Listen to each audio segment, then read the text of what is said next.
Kamusta mga virtual explorers? Narito na naman tayo para sa isang kamangha-manghang paglalakbay sa kaharian ng pagsasali. Ako, si Sigrid Quincy Barnes, ang inyong host na handang magbigay buhay sa mga pag-aaral. Narito tayo ngayon upang talakayin ang dalawang kaakit-akit na paraan ng pagsasaling wika na makikita natin sa ating mga screens, ang dubbing at subtitling. Ang dubbing at subtitling ay ang dalawang pangunahing screen translation na pinakamadalas na ginagamit sa pagsasali ng iba't ibang anyo ng mass media. Ang dubbing ang proseso ng pagre-record o pagpapalit ng boses at dialogo sa mga eksena sa pelikula at sa telebisyon. Tawag din ito bilang lip-sync dubbing na sumasabay sa imaheng pinapakita o subukan ng bibig ng nagsasalita. Ang dubbing ay maaaring magtaglay ng masusing pagsasali kung saan ang mga boses ay maayos na naipapadama ang damdamin at kahulugan ng orihinal na teksto sa wikang tinatangkilik ng target o ng mga manonood. Ang subtitling naman ay ang proseso ng paglalagay ng mga pagsasalin o transkripsyon ng dialogo o narasyon sa ilalim ng screen habang pinapanood ang isang pelikula, palabas sa telebisyon o sa video. Ang mga subtitle na ito ay makakatulong sa mga manonood na maunawaan ang nilalaman ng video, lalong-lalo na kung hindi nila naiintindihan ang wikang ginagamit sa video. Ang subtitling naman ay nagbibigay daan para sa masusing pagsasali ng teksto na may buong kahulugan at damdamin.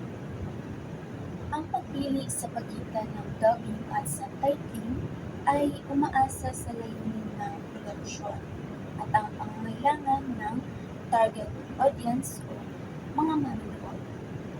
Maaaring ang ilang manonood ay mas pinipili ang dubbing, samantalang ang iba naman ay mas pinipili ang subtitling kung saan binabasa na lamang nila ang mga teksto sa ibaba ng screen.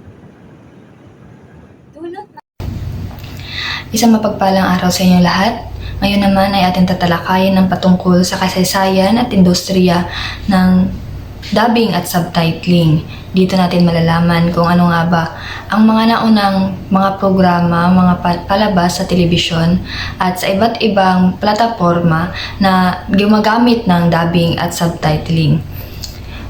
May tuturing na kasabay ng pelikula ang kasaysayan ng pagsasalin sa mass media. Sa katunayan, maging sa panahon ng silent film ay nagkaroon na ng mga pagsasalin. Sa yugtong ito, kakaunti lamang ang suliraning kinakaharap ng pagsasalin para sa pelikulang ipinapalabas sa iba't ibang bansa. Sa taong 1929, nagsimulang ginamit ang dubbing at subtitling. Hindi ang metodong ito ang kaagad na ginamit sa pagsasalin ng mga pelikulang Amerikano na nakarating sa Europa. Sa halip, binigyang solusyon ang mga suliraning pampagsasalin sa pamamagitan ng pagkakaroon ng multilingual o multi-language versions or MLVs ng pelikula. Ang Warner Bros. Ang kauna-unahang producer ng pelikula sa Amerika na bumubuo ng mga produksyong MLV. Pinakamalaki naman ang ginugol ng Paramount na nagpagawa ng malaking studio sa Joinville, Paris noong unang bahagi ng 1930 na kinaukulan ay lumikha ng pelikula sa halos 14 na magkaibang wika. Ang mga pelikulang may bersyon sa 2 o 3 wika ay ginawa ng sabay-sabay at kadalasang may isang editor ang pelikulang panahong laan sa produksyon. Subalit noong 1933, unti-unting tumamlay ang MLVs hanggang tuluyan ng itinigil ng mga film studio ang paggamit nito. Dulot nito, ang mga MLV studio sa Joinville ay ginawang isang dubbing facility. Ayon kay Robinson 1973, mula noon ginawa na ang dubbing at subtitling para sa mga pelikulang ipinapalabas sa iba't ibang bansa. Ayon naman kay Agnes Zarkowska noong 2005 sa kanyang The Power of Film Translation, binanggit niya ang paggamit ng Pransya ng dubbing bunga ng mga sumusunod na dahilan. Ang mga dahilan nito ay aking ipa-flash sa screen.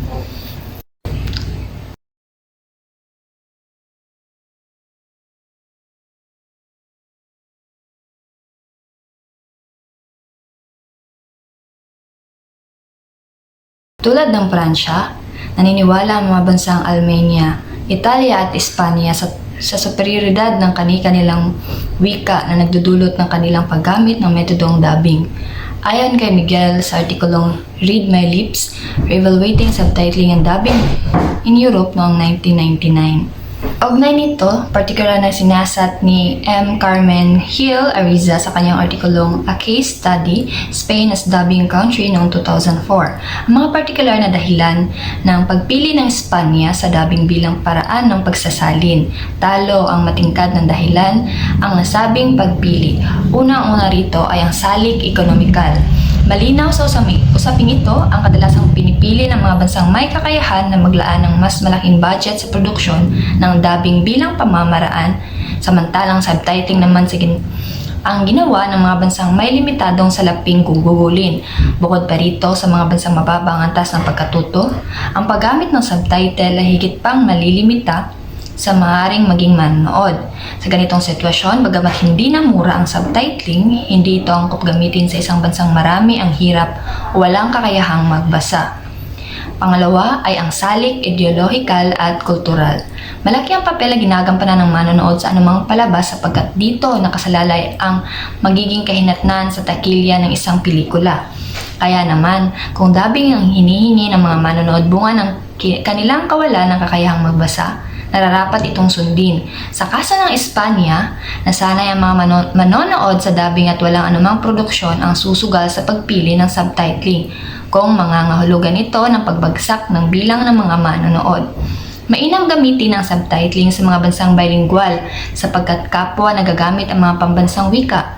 Sa Espanya, ang mahigit na ipinapatupad sa paggamit ng mga pambansang matagal na panahon ay ang natanging paggamit ng wikang Kastila at pagbabawal ng mga minoryang wika at dialekto tungo sa pambansang pagkakaisa.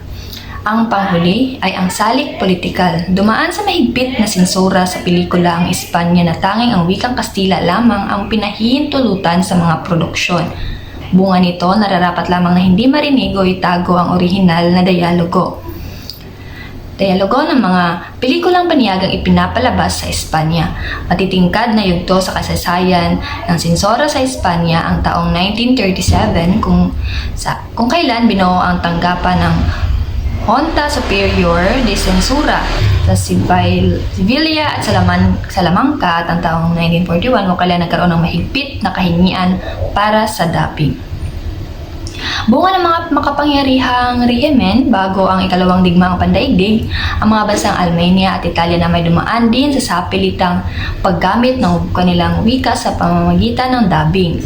At hanggang ngayon nananatili ang impluwensya at paniniwalang bumubuo ng nasyonalistikong estado sa pamamagitan ng mga produksyon. Sa kasalukuyan, isa ng pangdaigdigang kalagayan ang pagpasok ng iba't ibang pelikula at tekstong banyaga, lalo na ng produksyong Amerikano sa bawat bansa. Kaugnay nito ang pagsasalin na hindi na lamang kinasasangkutan ng wika, kundi maging ng mga kultural na aspeto.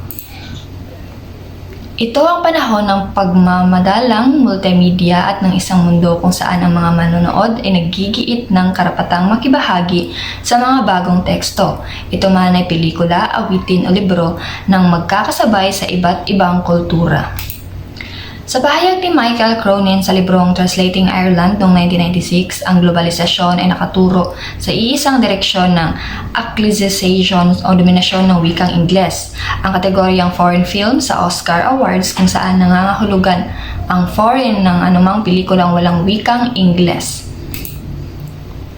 Sa larangan naman ng telebisyon, higit na ginamit ang dubbing at subtitling bilang metodo ng pagsasalin sa mga programang banyaga. Pinatingad dito ang pagpasok ng Mexican telenovela sa pangunguna ng Marimar noong 1996. Bukod pa doon sa telenobelang iyon ay nagkaroon din ng matinding pagtanggap sa iba't ibang telenovela mula sa Mexico.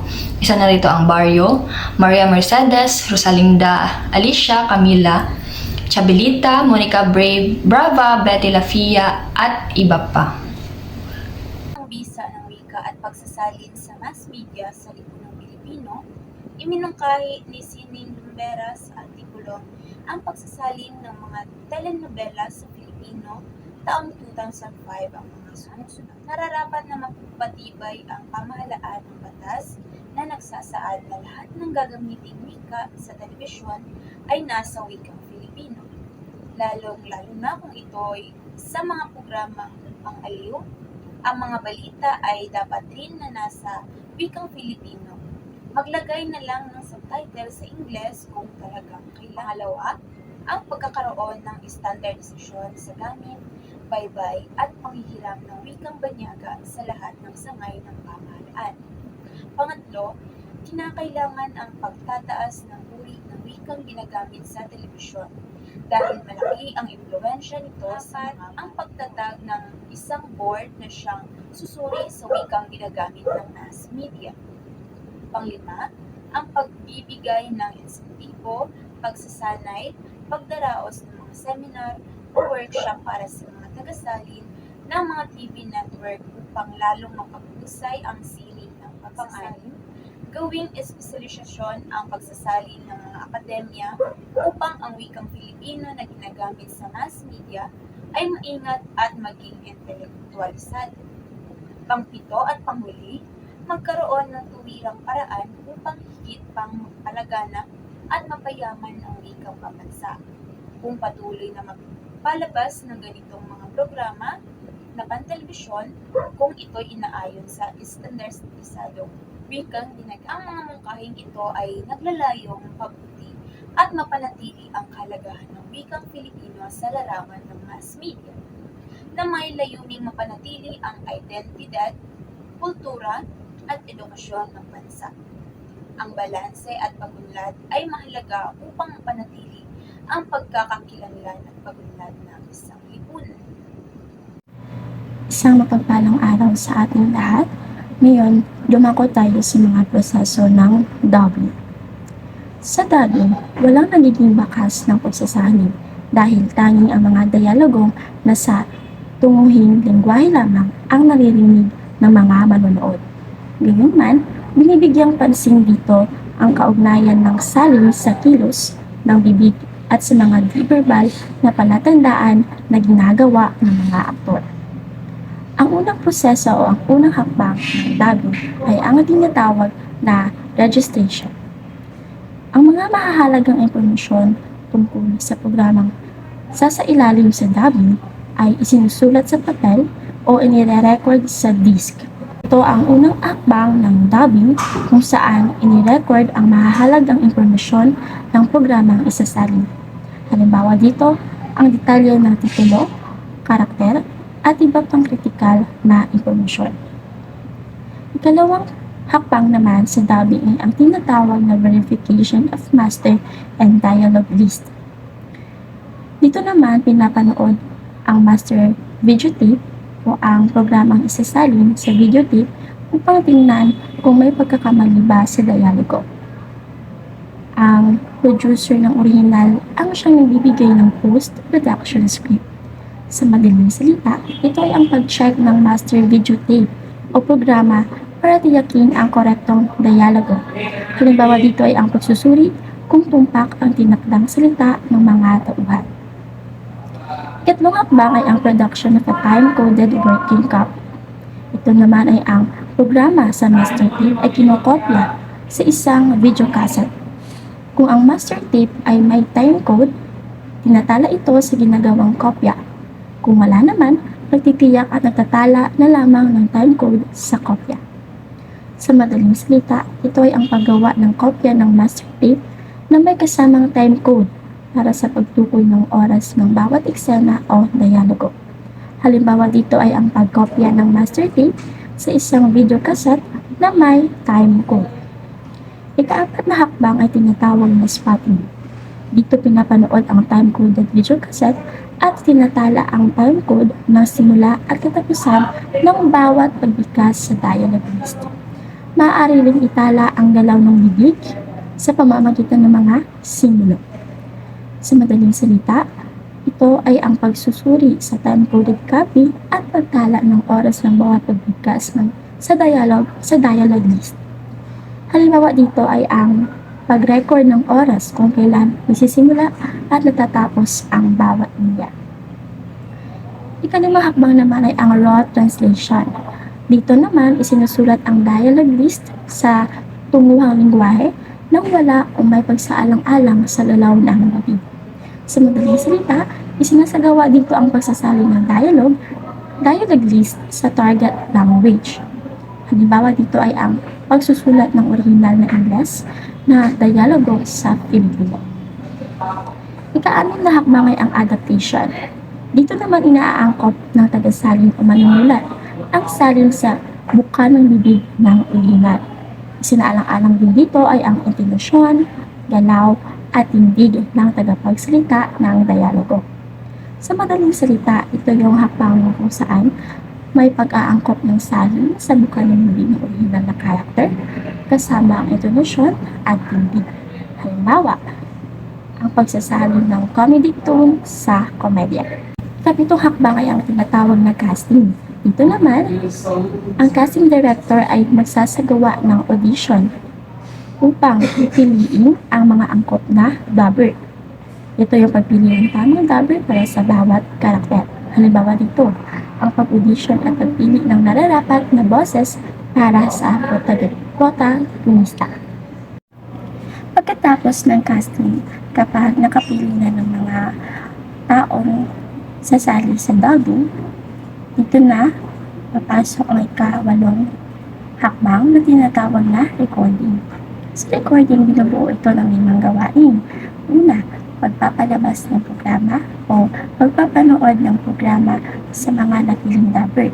Ikalawa, pagbibigay ng isinaling dialogue list. Ikatlo, pagtatanghal ng dubber. Ikaapat, pagmamando ng direktor. At ikalima, pagre-record ng pagtatanghal. Gumagamit ito ng microphone condenser pro na nagsisilbing pinakapangunahing kagamitan na ginagamit sa pagdadaw at dito tinatapat ang bibig upang marehistro ang boses tungo sa computer. Sa madaling salita, ang recording na hakbang ng dubbing ay ang aktual na pagtanghal at pagre-record ng dialogo ng dubber. Halimbawa dito ay ang pag-record ng boses ng dubber habang inaalam ang original na tono ng character. Kasama ay ang preliminary mix and edit. Kapag natapos na sa pagre-record, dito na binubuo ang preliminary mix ng mga isinasaling dialogo. Matapos nito, dadaan na ito sa editing na binibigyang pansin ang pagkakasabay-sabay ng dialogo at ng aksyon. Ang pagsasama ng mga isinaling dialogo sa isang preliminary mix at ang pagsusuri sa pagkakasabay nito sa aksyon. Halimbawa nito ay ang pag-arrange ng mga tunog sa eksena. Ika-10 hakbang naman ay ang final mix. Ihahalo na ng dubbing director, editor at dubbing mixer ang bagong dialogo sa original o binagong musika at sound effects. Ito ay ang huling hakbang ng mixing kung saan binubuo ang final mix na may kasamang musika at sound effects. Halimbawa dito ay ang pagdagdag ng bagong tugtog sa eksena. Susunod na hakbang pagkatapos ng final mix ay ang approval, na kung saan maaaring maging kahilingan ang pag-aproba ng mga manonood at ng istasyon ng telebisyon sa nagawang dubbing bago ito ipalabas. Sa madaling salita, ito ang paghingi ng pagsang-ayon mula sa manonood o producers bago ilabas ang dubbed na version. Halimbawa dito ay ang pre-screening sa isang focus group. Ang huling hakbang naman sa dubbing ay ang tinatawag na transmission ng programa. Ang transmission ng dubbing ay maaaring maganap hiwalay man o kasama ang soundtrack sa master tape. Sa madaling salita, ang transmission na hakbang ng dubbing ay ang pagpapalabas ng dub na version sa telebisyon o iba pang platform. Halimbawa dito ay ang airing ng bagong version ng isang animated series. Mula sa nabanggit, kapansin-pansin ang masingsing at mahabang prosesong pinagdaraanan sa dubbing. Partikular na mga sapat sa ganitong gawain ay ang direktor na isa sa mga pumipili ng palabas at ang mga manunulat na magsasali ng script, tama?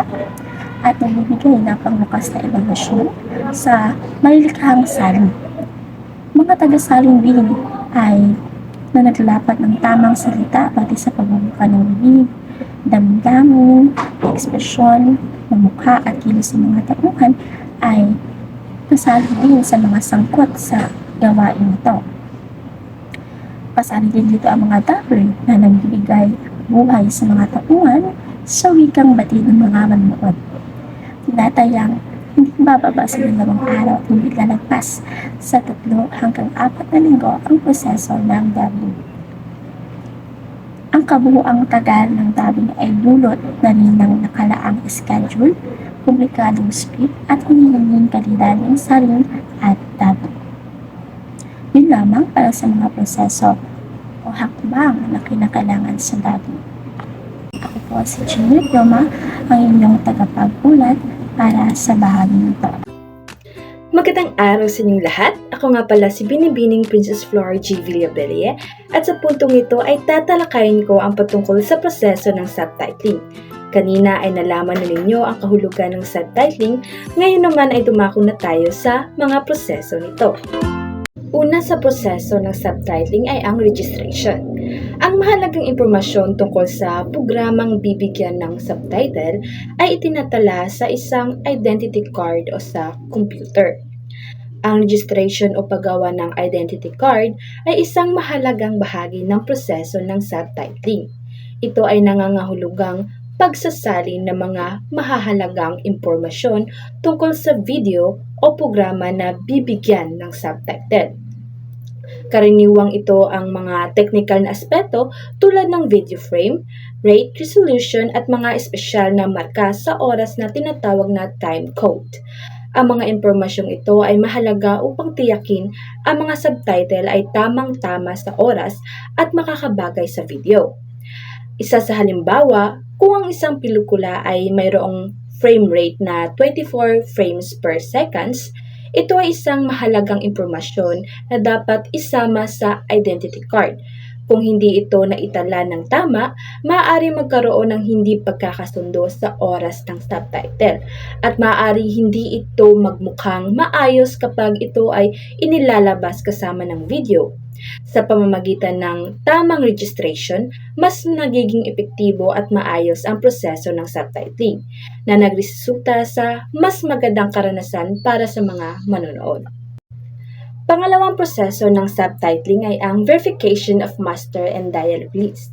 Pinapanood ang master videotape na ipinagkakaloob ng producer o ng distributor ng programa upang tingnan kung mayroon bang pagkakamali. Gayon din, tinitingnan kung mayroong mga caption sa programa na siyang isaalang-alang para sa pagpuposisyon sa screen subtitle. Ang producer din ng original ang inaasahang magbigay ng post-production dialogue list. Ang verification ng master at dialogue list ay isang mahalagang hakbang sa proseso ng subtitling na naglalayong tiyakin ang kahusayan at kawastuhan ng mga subtitle. Narito ang mga karagdagang impormasyon at halimbawa. Una ay ang verification of master video. Sa hakbang na ito, ang master videotape o digital copy ng programa ay isinasailalim sa masusing pagsusuri upang tiyakin na walang mga technical na pagkakamali o issue sa video tulad ng glitch, distortion o mga problema sa audio. Ito ay importante upang matiyak na ang subtitle ay magiging compatible sa oras na ito isasalin sa video. Halimbawa, kung may problema sa audio o video, maaaring ito ay makaapekto sa kalidad ng subtitle na ipinapakita. Pangalawa ay ang caption examination. Ang caption ng programa, kung mayroon man, ay iniisip sa pagsusuri na ito. Ito ay upang masiguro na ang subtitle ay maihahatid sa tamang pwesto sa screen nang hindi ito nag-o-overlap o nag-o-obstruct sa mga tekstong ibinigay ng programa.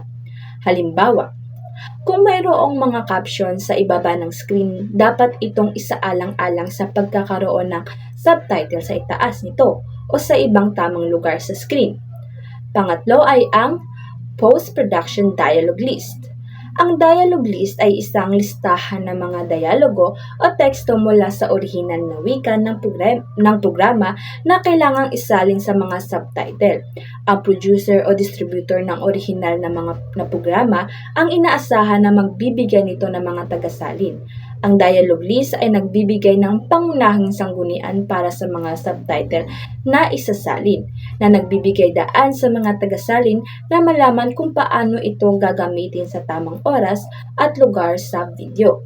Sa pagsasagawa ng hakbang na ito, ang mga potensyal na issue ay naaayos bago pa ito maipakita sa mga manunood, at ang kalidad ng subtitling ay pinanatili. Sunod na proseso ay pangatlong proseso ay ang production of a time-coded working copy. Ang programa sa master tape ay kinokopya sa video cassette upang mapreserba ang master tape. Itinatala rin ang time-coded sa gagawing kopya. Ang production of a time-coded working copy ay isang mahalagang hakbang sa proseso ng subtitling na naglalayong mapanatili ang kalidad ng master tape at magkaroon ng isang kopya na may mga timecode para sa tamang pagsasalin ng mga subtitle. Narito ang karagdagang impormasyon at halimbawa. Una ay ang preservation of the master tape. Ang master tape ay kritikal na sangkap ng anumang proyektong multimedia upang mapanatili ang kalidad nito at maiwasan ang pinsalang dulot ng sobrang paggamit. Kinokopya ito sa ibang video cassette o digital na medium. Sa parang ito, ang orihinal na master tape ay naipaglalaba at may nireserbang kopya para sa subtitling. Pangalawa ay ang inclusion of timecode. Ang timecode ay isang sequence ng mga numero o oras na nagpapahayag ng kung kailan dapat ipakita ang mga subtitles sa video. Ito ay isinasama sa working copy upang matiyak na ang mga subtitle ay nagugustuhan sa tamang oras. Halimbawa, ang timecode ay magsasabi kung saan sa video magkakaroon ng subtitle, tulad ng 1 oras na nangangahulugang na sa oras na ito ilalabas ang subtitle. Ang production of a time-coded working copy ay nagbibigay ng kasiguraduhan na ang orihinal na master tape ay ligtas at mayroong reference ang mga tagasalin para sa tamang pagkakalagay ng mga subtitles sa video. Ito ay isang mahalagang hakbang para sa mabisang pagsasalin ng wika at subtitling ng mga programa. Pang-apat na proseso ay ang spotting. Inuurasan ng lahat ng mga dialogo na lalagyan ng subtitle. Mahalaga ito upang matiyak kung kailan lalabas at mawawala sa screen ang subtitle. Responsibilidad ng isang spotter na hatiin ang mahahabang pangungusap at pagsamahin ang maiikli. Ang spotting ay isang mahalagang bahagi ng proseso ng subtitling na nagpapahayag kung kailan at paano lalabas at mawawala ang mga subtitle sa screen. Ito ay isang technical na aspeto na tumutulong na gawing malinaw at maayos ang pagkakalagay ng mga teksto. Narito ang mga karagdagang impormasyon at halimbawa. Una ay inuurasan ang mga dialogo. Sa hakbang na ito, ang mga dialogo o mga teksto mula sa orihinal na wika ng programa ay inuurasan o inuuksyonan. Ang oras kung kailan ang bawat teksto ay lalabas at mawawala sa screen ay mahalaga upang mapanatili ang kakintalan at kapanipaniwala ng subtitle. Pangalawa ay ang pagsasama ng mga maiikli. Ang mga mahabang pangusap ay maaaring mahirap isama sa isang subtitle na maayos, kaya't karaniwang inuukit ito sa mga mas maikli at maiintindihan na bahagi. Halimbawa, Kung mayroong mahabang monologo, ang spotter ay maaaring hatiin ito sa mga maikli at kaaya-ayang mga subtitle upang hindi magmukhang sobrang pahaba ang mga teksto. Pangatlo ay responsibilidad ng spotter. Ang spotter ang may responsibilidad na ito at siya ang nagdidesisyon kung paano maayos na ilalagay ang mga subtitle sa oras ng video. Siya ang may kaalaman sa tamang pagkakakonekta ng mga teksto sa oras at kapanipaniwala para sa mga manonood. Ang spotting ay nagbibigay daan sa mas magandang kalidad at kakintalan ng mga subtitle na nagresulta sa mas mabisang pagpaparating ng mensahe sa mga manonood. Sunod na proseso ay ang adaptation, translation, subtitle, composition. Tatlong magkakaugnay na gawain ang nakapaloob sa bahaging ito. Una ay ang adaptation o ang pagsasalin mula sa pasalita tungo sa pasulat na wika. Pangalawa ay ang translation o ang pagsasalin mula sa SL tungo sa TL. At ang subtitle composition o ang paglikha ng pinaiksing mga mahabang mensahe mula sa pahayag. Ang hakbang ng adaptation, translation, at subtitle composition ay mga mahahalagang gawain sa proseso ng subtitling na nagbibigay buhay sa mga dialogo ng orihinal na wika sa pamamagitan ng tamang pagsasaling wika para sa mga subtitle. Narito ang mga karagdagang impormasyon at halimbawa. Una ay ang adaptation, pagsasalin mula sa pasalita tungo sa pasulat na wika. Ang adaptation ay ang proseso ng pagkuha ng mga dialogo o teksto mula sa pasalita at pagsasalin nito sa pasulat na wika. Ito ay nagbibigay daan sa pagsasaling wika ng mga non-verbal na elementong tulad ng tono, boses, at ekspresyon. Halimbawa, kung sa orihinal na wika ay may paggamit ng humor o idioma, ang adaptasyon ay mahalaga upang mapanatili ang kahulugan nito sa pagsasaling wika. Pangalawa ay ang translation o pagsasalin mula sa source sa SL tungo sa target na wika o TL. Ito ang proseso ng pagsasalin ng mga teksto mula sa wika ng orihinal na programa patungo sa wika na isaparaang sa mga subtitle. Ang mahusay na pagsasalin ay dapat tiyakin na hindi lamang ang kahulugan ng mga salita ang naipapahayag kundi pati na rin ang kultura at konteksto. Halimbawa, sa pagsasalin ng isang salawikain o idioma, mahalaga ang tamang pagkakabalanse at kahulugan at estilo. Pangatlo ay ang subtitle composition o paglikha ng pinaiksing mensahe. Pagkatapos ng adaptation at translation, ang mga teksto ay inaayos sa mga pinaiksing mga subtitle. Ang mga subtitle ay karaniwang may limitadong bilang ng mga karakter o salita at dapat magpakita ng kahulugan ng maayos na maikli at limitadong oras na nakalaan para dito. Halimbawa, kung ang orihinal na wika ay may mahabang monologo, ang subtitle composition ay naghahatid ng mga pinaiksing teksto na maipapakita ng kapanipaniwala sa loob ng limitasyon na oras. Ang hakbang na ito ay nagbibigay buhay sa mga subtitle at nagbibigay sa tamang pagsasaling wika para sa mga manonood upang maipahayag ng wasto ang mensahe mula sa orihinal na programa. Isa pa sa proseso ay ang insertion. Isasama sa programa ang subtitle upang matiyak ang paglabas at pagkawala nito sa tiyak na oras at sa angkop na paraan.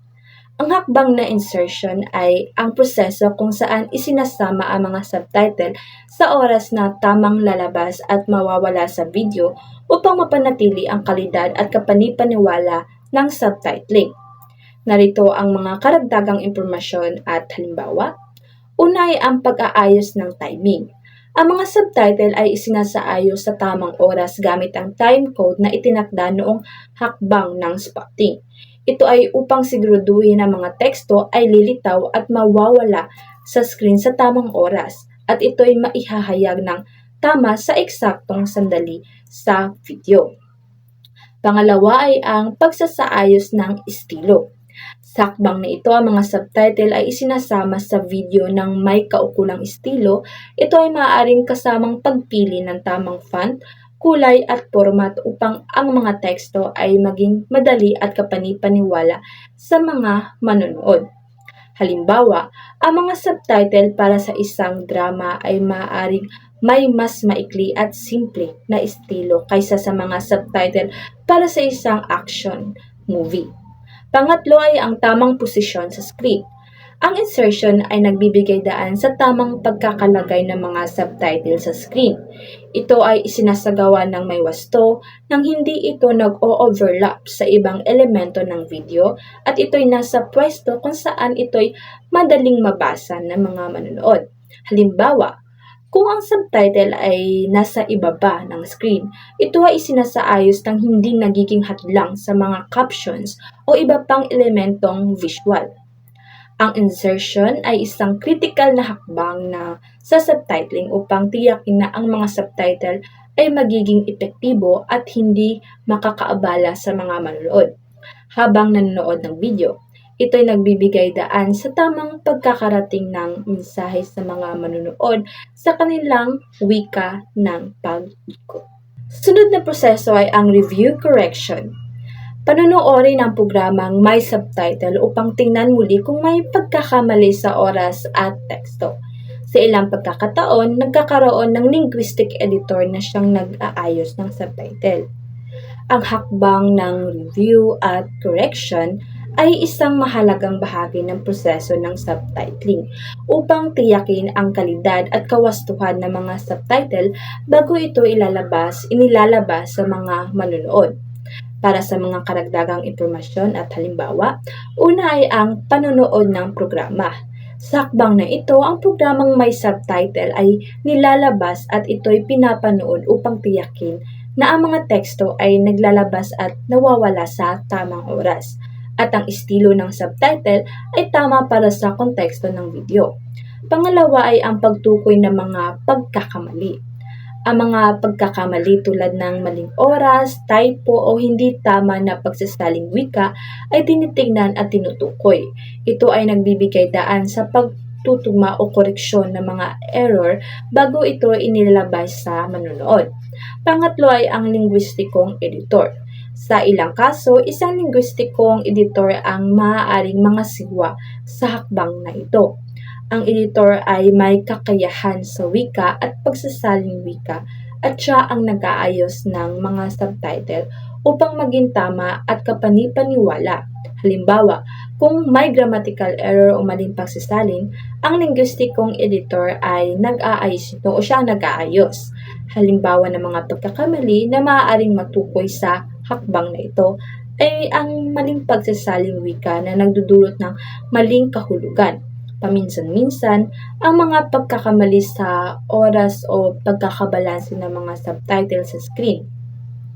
Ang review at correction ay nagbibigay daan sa mga pagpapabuti at pag-aayos ng mga subtitle bago ito ilalabas para sa pangkalahatang manonood. Sunod na proseso ay ang approval. Maaaring hingin ang pag-aproba ng manonood o istasyon ng telebisyon sa programang may subtitle upang makabuo ng mga pinal na desisyon, tulad ng halimbawa sa usapin ng mga mahahalay na dialogo. Ang hakbang ng approval ay mahalaga sa proseso ng subtitling upang matiyak na ang mga subtitle ay naaayon sa pamantayan at nagsusustento sa kultura o moralidad ng manonood o istasyon ng telebisyon. Ito ay isang paraan upang makuha ang pinal na pag-aproba o desisyon bago ito ipinapalabas. Narito ang karagdagang impormasyon at halimbawa. Una ay ang pinal na pagsusuri. Bago ipinalabas ang programa na may subtitle, ito ay maaaring ipinapatingnan sa mga manonood o ahensya ng regulasyon para sa pinal na pagsusuri. Ang mga potensyal na issue tulad ng mga mahahalay na dialogo, karahasan o kontrobersyal na nilalaman ay maaaring maging usapin sa hakbang na ito. Pangalawa ay ang moralidad at pamantayan. Ang approval ay nagbibigay daan sa mga manonood o istasyon na tiyakin na ang mga subtitle ay sumusunod sa moralidad at pamantayan ng kultura. Halimbawa, Sa mga bansa na may mas maingat na regulasyon sa telebisyon, ang mga mahahalay na pahayag o pagsasalin ng maselang tema ay maaaring kinakailangang i-approve upang hindi ito makaapekto sa kabuuang pagsusuri ng programa. Pangatlo ay ang pagtanggap o pagbabawas. Sa ilang kaso, ang mga manunood o istasyon ay maaaring humiling na palitan o bawasan ng ilang mga subtitle upang magkaroon ito ng mas maayos na panonood. Halimbawa, sa mga pambata na programa, maaaring kailangang bawasan ang karahasan o mapanatili ang kasiyahan para sa mga batang manonood. Ang approval ay isang mahalagang hakbang sa proseso ng subtitling na nagtututok sa aspeto ng moralidad, kultura at regulasyon. Ito ay nagbibigay daan sa programa na maging kaaya-aya at naaayon sa pangangailangan ng manonood bago ito ipalabas. Para sa huling proseso ng subtitling ay ang transmission. May dalawang paraan ng transmission na ng mga programang may subtitle. Una ay mula sa master videotape, kinapapalooban ng mga subtitle. Pangalawa mula sa isang disc na naglalaman ng subtitle list. Ang hakbang ng transmission ay nagpapakita kung paano ang mga programang may subtitle ay naipapalabas sa mga manonood.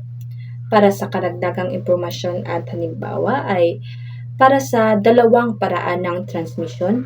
Una ay ang transmission mula sa master videotape na kinapapalooban ng mga subtitle. Sa paraang ito, ang master videotape ng programa ay may kasamang mga subtitle na itinatawid sa screen ng direktang mula sa master tape. Ang mga subtitle ay isinasama sa master tape sa tamang oras at posisyon sa screen. Halimbawa, isang pelikula na may mga subtitle ay maaaring dalhin sa sinihan gamit ang master tape na may kasamang mga subtitle at ito'y maipapalabas ng maayos sa mga manonood. Pangalawa ay ang transmission mula sa disc na naglalaman ng subtitle list. Sa paraang ito, ang mga subtitle ay hindi kasamang inilalabas mula sa master tape, kundi mula sa isang hiwalay na disc o digital na medium. Ang disc na ito ay naglalaman ng isang listahan ng mga subtitle na sinusundan ng mga subtitle display device sa oras na kinakailangan. Halimbawa, sa mga modernong digital na sistema ng transmisyon, ang mga subtitle ay maaaring makuha mula sa isang server o disk na naglalaman ng mga subtitle list na isinasaayos sa oras ng video playback. Ang paraang pag-transmit ng mga subtitle ay depende sa teknolohiya at pamamahala ng istasyon o platform na nagpapalabas. Ang mahalaga ay ito ay nagpapahayag sa mga manonood ng mga subtitle ng tama ayon sa oras at format na nararapat para sa magandang pagsusuri ng programa. Ngayon ay dumako na tayo sa limitasyon ng subtitling ayon kay Henry Gottlieb noong 1992. Textual Qualitative Constraint. Ito ay tumutukoy sa magkasabay na pagpapakita ng subtitle at visual na imahe o eksena. Ang pagpuposisyon at tagal ng subtitle sa screen ay nakasalalay sa dialogo at larawan o sa kabuoang aksyong pinapalabas. Ang mga subtitle ay hindi dapat nakakasagabal sa mga ipinapakitang eksena. Mahalagang maisakatuparan na ang mga pahayag na lumalabas ay sumasailalim sa pagbigkas at estilo ng dialogong nasa simulaing lingwahe. Formal quantitative constraints. Ito ay tumutukoy sa pisikal na limitasyon ng espasyo para sa subtitle. Dulot ng mas maliit na screen na nagiging limitado ang espasyo, kadalasang mas malaki ang pagkakaltas ng mga dialogo sa mga programang pantelebisyon kaysa sa pelikula.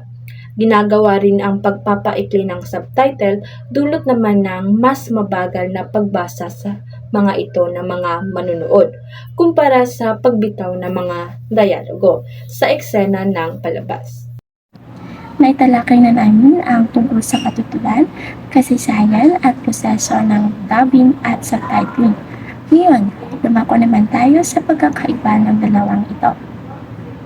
Ayon sa pag-aaral ni Ariza sa taong 2004, kanyang binigyang pansin ang lantad na pagkakaiba ng dubbing at subtitling na nakaapekto sa preferensya ng isang bansang nagsasaling.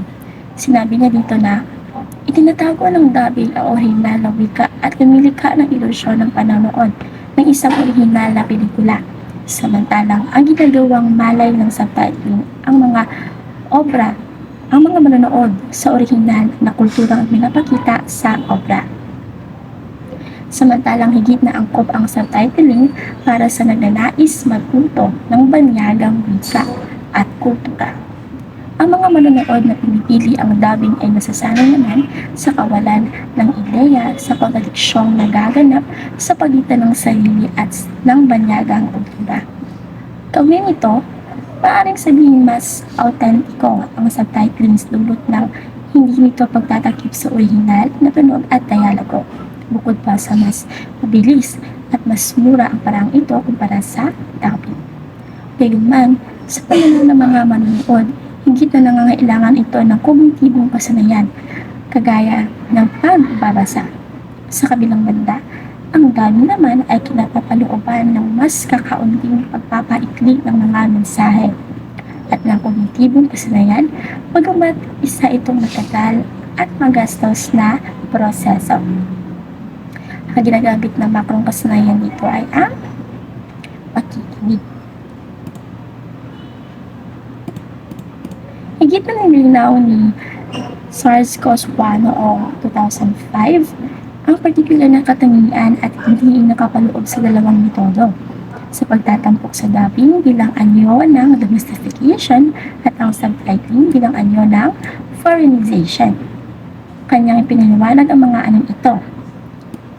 Matingkad sa mga nabanggit ang magkakaibang pag-iling sa kultura kung saan ang domestication ay higit na pumapabor sa target na kultura samantalang ang foreignization naman ay sa panagmulang kultura.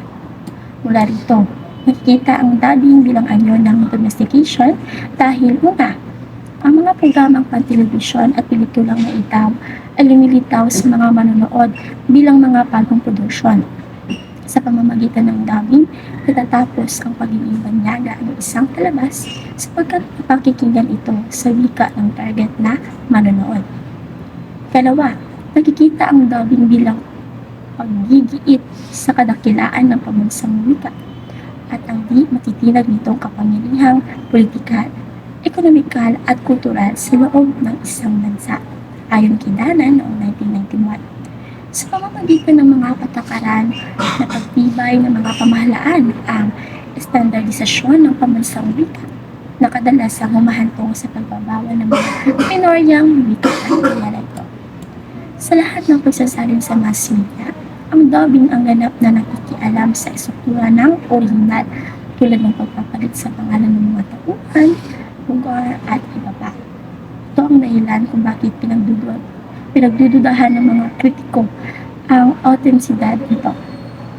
Gayunman, para sa mga tagapagtanggol ng dubbing, higit na autentiko daw ang dubbing ito o ang metodo nito sapagkat higit na malapit ito sa orihinal sa usapin ng karanasan sa proseso ng panonood kung saan tanging ang decoding ng mga gumagalaw na imahe at tunog lamang ang kailangan. Ito ay ayon kay Mira noong taong 1999. Sa kabilang banda, ang subtitling naman ay kinikalalang anyo ng foreignization. Ito ay dahil sinasabing sa lahat ng mga pangunahing anyo ng pagsasabi sa mass media, pinakamaliit lamang ang intervensyon na ginagawa ng subtitling sa original at kung gayon isa itong neutral na metodo. Kalawa, nananatili ang original na tunog at dialogo sa subtitling. Kaugnay nito ay ipararanas ng ganitong pagsasaling ang kalikiran ng isang banyagang wika at ang kulturang nakapanood sa palabas. Bagamat hindi maiiwasan ang pagpapaikli ng mga tekstong salin, ang anumang nawawala ay napapalitan ng karanasang marinig ang orihinal.